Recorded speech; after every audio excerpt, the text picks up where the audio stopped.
Hello दोस्तों, आज की इस वीडियो में आपके लिए क्रिया के बारे में पढ़ाने वाला हूं। क्रिया से परीक्षा में प्रश्न जरूर पूछा जाता है। सबसे पहले हम इस वीडियो में जानेंगे कि क्रिया किसे कहते हैं, क्रिया के मुख्य भेद कितने होते हैं, यहाँ से भी प्रश्न जरूर पूछा जाता है। और इसके अलावा सबसे ज़्यादा क्रिया से जो संबंधित प्रश्न पूछा जाता है वो ऐसा पूछा जाता है कि आपके सामने वाक्य दे दिए जाएंगे और उसमें पूछ लिया जाएगा कि इसमें सकर्मक क्रिया का वाक्य होगा या फिर अकर्मक क्रिया का वाक्य होगा। सबसे ज़्यादा सकर्मक क्रिया और अकर्मक क्रिया को लेकर प्रश्न पूछा जाता है और जनरली यहाँ पे हम गलती कर देते हैं।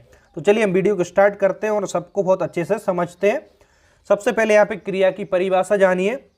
आपको मालूम भी होगा लेकिन क्रिया की परिभाषा हम जान लेते हैं कि जिन शब्दों से किसी कार्य का होना या करना समझा जाए, यानी कोई भी शब्द हो जिससे हमें किसी कार्य का करना या होना का बोध हो रहा है, वहां पर हमारी क्या होगी, क्रिया होगी। जैसे कि खाना क्रिया है, पीना क्रिया है, पढ़ना, लिखना, चलना, दौड़ना इत्यादि, ये सब क्या है, क्रिया है। बात समझ आई। इनके द्वारा हमें क्या होता है, किसी कार्य का करना या होना बोध हो रहा है इनसे, तो ये सब क्रिया होंगी। ठीक है। अब देखिए यहाँ से प्रश्न पूछा जाता है कि क्रिया के भेद कितने हैं। तो क्रिया के भेद बताएंगे। अब क्रिया के दो भेद होते हैं, इसमें कंफ्यूजन मत होना। कभी कभी ऐसा क्वेश्चन पूछ लिया जाता है क्रिया के मुख्य भेद, तो मुख्य भेद 2 होते हैं और अन्य भेद करके पूछे तो अन्य भेद 6 होते हैं। तो यहाँ पे मुख्य भेद की बात कर रहा है। मुख्य भेद कितने होंगे, 2 होंगे। कौन कौन से होंगे, सकर्मक क्रिया और अकर्मक क्रिया, 2 इसके मुख्य भेद होते हैं।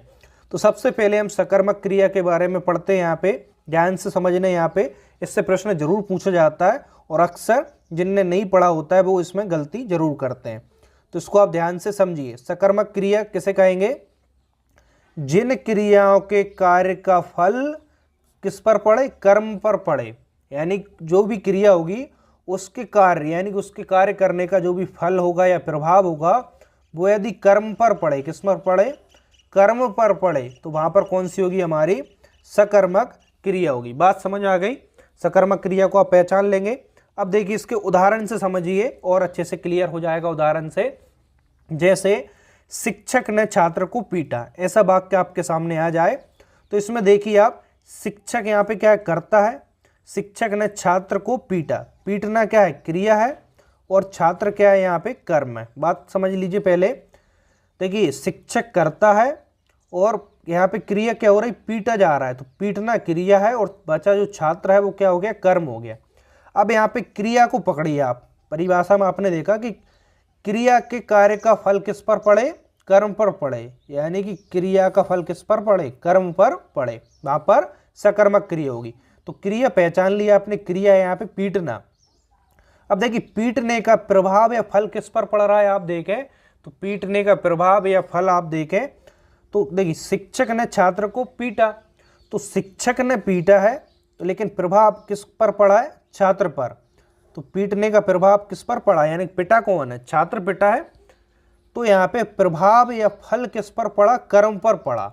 यदि क्रिया का जो फल है वो यदि कर्म पर पड़े, यहाँ पे छात्र कर्म है, तो उस वाक्य में आप सकर्मक क्रिया लगा देंगे। ठीक है। तो यहाँ पे समझ में आ गया वाक्य किसका होगा, सकर्मक क्रिया का। दूसरे से उदाहरण से और समझिए और क्लियर होगा। यहाँ पे देखिए, राम ने रावण को मारा। तो सबसे पहले इसमें क्रिया पहचानना है। तो मारा या मारना क्या है, यहाँ पे क्रिया है। मारा क्या है, क्रिया है। राम यहाँ पे करता है और बाकी जो रावण बचा वो यहाँ पे क्या है, कर्म है।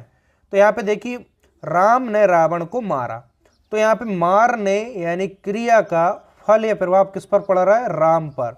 यानी कि मारा कौन गया, रावण, तो रावण कर्म है। राम ने रावण को मारा, तो यहाँ पे क्रिया का फल या प्रभाव कर्म पर पड़े, तो यहाँ पे रावण क्या है, कर्म है।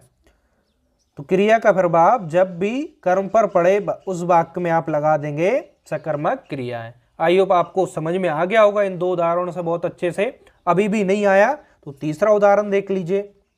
सीता खाना पकाएगी।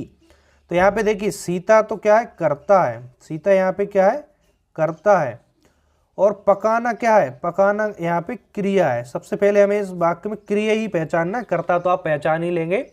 पकाना यहाँ पे क्या है, पकाना यहाँ पे क्रिया है। अब इस वाक्य में देखिए कि क्रिया का फल, बाकी जो खाना बचा वो यहाँ पे क्या है, कर्म है।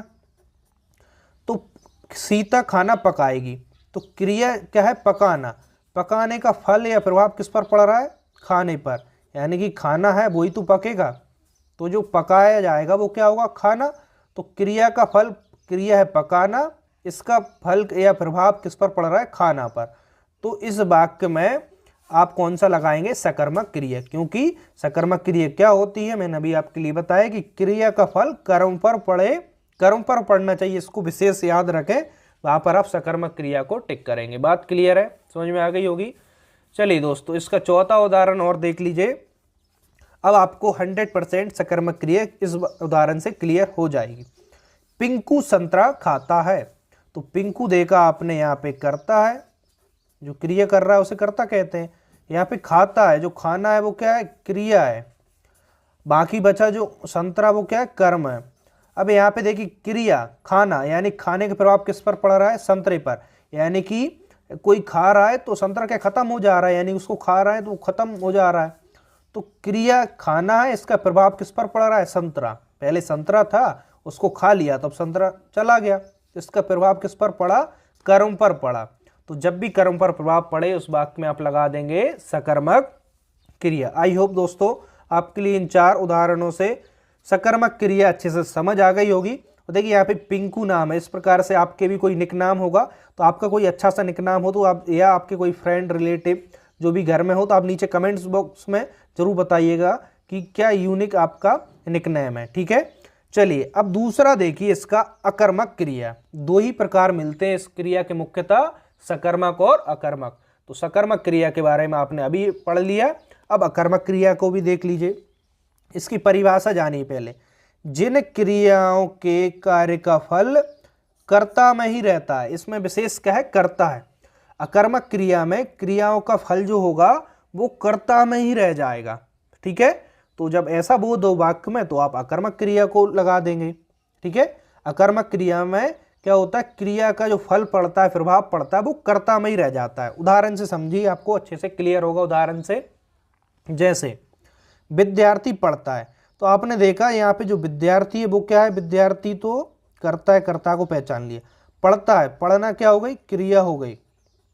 अब देखिए विद्यार्थी पढ़ता है, इसमें तो कर्म है ही नहीं है। और दूसरा हम इसका जो परिभाषा के अकॉर्डिंग देखें तो क्रिया का फल या प्रभाव किसमें, कर्ता में ही रह जाता। जैसे पढ़ना, पढ़ने का प्रभाव या फल किसमें रहेगा, विद्यार्थी, यानी कि जो पढ़ रहा है उसी को उसका फल मिलेगा, वही परीक्षा में अच्छे मार्क्स लाएगा, उसी का सिलेक्शन होगा, ठीक है। पढ़ना क्रिया का फल यहाँ पे कर्म पर नहीं होकर कर्ता में ही रह रहा है, इसमें ध्यान रखना विशेष, कर्ता में रह रहा है इसका प्रभाव। तो यहाँ पे कौन सा लगा देंगे आप, अकर्मक क्रिया का वाक्य होगा। पहचान लिया इसको आपने। दूसरा उदाहरण देखिए और समझ आएगा। राजेश दौड़ता है, तो राजेश करता है, दौड़ना क्या है, क्रिया है। तो राजेश दौड़ता है, तो दौड़ना जो क्रिया है इसका प्रभाव देखें तो राजेश पर ही पड़ रहा है, राजेश ही दौड़ रहा है, उसी का फिटनेस ठीक होगा, वही स्वस्थ होगा। तो क्रिया का प्रभाव जब कर्ता पर पड़ जाए तो अकर्मक क्रिया होगा, है ना। तीसरा देखिए, पूजा हंसती है, हंसना यहाँ पे क्रिया है और हंसने का प्रभाव किस पर पड़ रहा है, पूजा पर। तो हंस कौन रही है, पूजा। तो हो सकता है हंसने से उसका और स्वास्थ्य ठीक हो जाता हो, ठीक है। क्रिया का प्रभाव जब कर्ता में ही रह जाए वहां पर आप अकर्मक क्रिया का वाक्य लगाएंगे। लास्ट उदाहरण देखिए, मेघनाथ चिल्लाता है, चिल्लाना क्रिया है, कौन चिल्ला रहा है, कर्ता। कर्ता कौन है यहाँ पे, मेघनाथ। तो क्रिया का फल जब कर्ता में ही रह जाता है वहां पर अकर्मक क्रिया होगी। दोस्तों उम्मीद करता हूं आप इस वीडियो से सकर्मक और अकर्मक क्रिया के बारे में बहुत अच्छे से सीख गए होंगे। तो दोस्तों आप प्लीज़ वीडियो को लाइक, शेयर और कमेंट्स करना बिल्कुल ना भूलें। चैनल पर नहीं हो तो चैनल को सब्सक्राइब कर दीजिए, और हम इसी तरह से आपके लिए और अच्छी अच्छी वीडियो इस चैनल पर लाते रहेंगे। तो मिलते हैं नेक्स्ट वीडियो में, आज के लिए इतना ही। Thank you.